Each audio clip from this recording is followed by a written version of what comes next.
Wow. Well, ain't this great? Get what you pay for.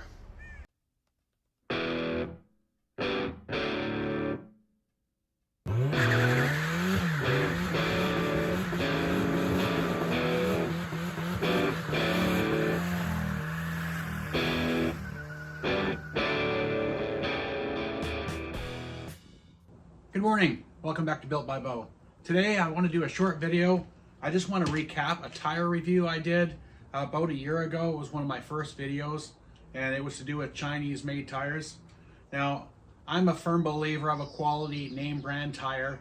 You do get what you pay for. I believe that firmly. With tire costs and stuff and the shortage during COVID, I decided to try a set of Chinese made tires. These ones are the Anvil RT Majolner. They're a 37-1350 by 20. They are an E-rated tire, so they're a 10 ply. I've had these tires on the truck for about a year now, and I haven't put tons of mileage on my truck, but I do a lot of towing, I do a lot of hauling, and I'm usually weighted down pretty heavy. So far, the tire wear has been quite good, like very well actually. I may be wearing a little bit fast, but I'm pretty happy with the way that the tire wears. As you can see, the tire depth is there's still tons. It's hard to tell, but there's still tons. The only way I can tell that the front is wearing a little bit better is because on the front tires, you can see that there's still a little bit of a line in here. As this is a front tire, needed to be rotated to the back. This is the amount that right here, this little line here, how much it's worn down after a year. But like I said, always hauling and towing or something. Unfortunately, I was backing the driveway in these tight quarters, and I nicked the fender on this trailer, and it sliced the tire wide open and blew the tire right out, and it left a gaping hole. So when I'm feeling this, it feels to me like the sidewall is maybe not as strong as it should be, even though it's a 10 ply tire. It hit a sharp fender edge.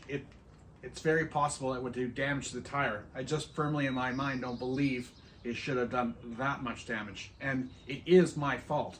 But in my opinion, this takes me back to you get what you pay for. So basically, I was backing in and I touched it on this fender edge right here, which is just aluminum, and it's very weak and it's not even damaged. And that sliced the tire this bad.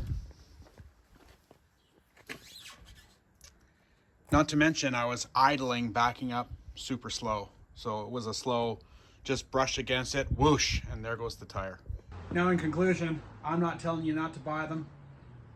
I'm just telling you, in my opinion, I think that they're not as good as a brand name tire. That's just my gut feeling, even though it's my fault and I caused it, and that was a fairly sharp edge. I feel the tires should have took a little bit more damage than that without popping. I guess just use the information that I've given you to decide for yourself. I don't want to bad talk the company or anything like that. That's my experience, and I just want to share it with you guys. So take care. Thanks for watching. Like and subscribe if you like the videos, and I'll talk to you soon.